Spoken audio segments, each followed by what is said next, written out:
Restaurants are hard, and teaching your staff about wine varietals can dramatically increase your wine sales.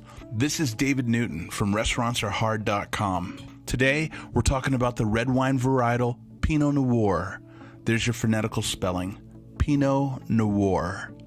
Pinot Noir can be the lightest and most translucent of all red wine varietals. It has low tannins and medium to high acids, and it's a dry wine with a light to medium body with hints of cranberry, cherry, and raspberry, as well as earthy qualities like mushrooms and wet leaves and clean soil, and there's a good reason for that, and I'm going to explain. One thing you need to understand about this varietal is that Pinot Noir has very thin skins, and it makes it very difficult to grow and work with, but it also can't help but exhibit the ground that it's grown in, which makes it very expressive of its sense of place and terroir. In regards to food pairing principles, consider the light body of Pinot Noir to pair best with light body proteins like salmon and ahi tuna.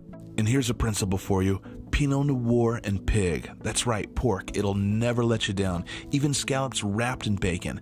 And then there's earthy foods like mushrooms, escargot, and hummus, which will pair nicely with the earthy flavors from the wine.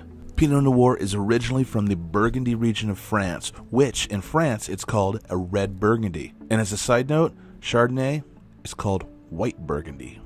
In regards to growing Pinot Noir, we found that it can be pretty finicky. It can't take too much heat, and it loves the lazy clouds of the morning to hover over from the ocean, making Sonoma and Santa Rita Hills and San Lucia Highlands as an ideal place to grow Pinot Noir. But the new sweet spot in the world for Pinot Noir turns out to be in Oregon, in Willamette Valley. They're calling it the Burgundy of the West.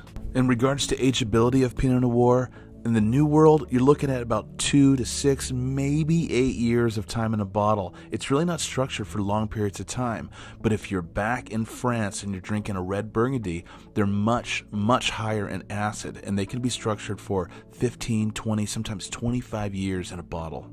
A famous winemaker once said, "God made Cabernet Sauvignon, whereas the devil made Pinot Noir." And he says this because it's very difficult to work with. Therefore, Pinot Noir is more expensive to make. So plan on paying more or selling it for more for this finicky, delicate, beautiful, expressive wine.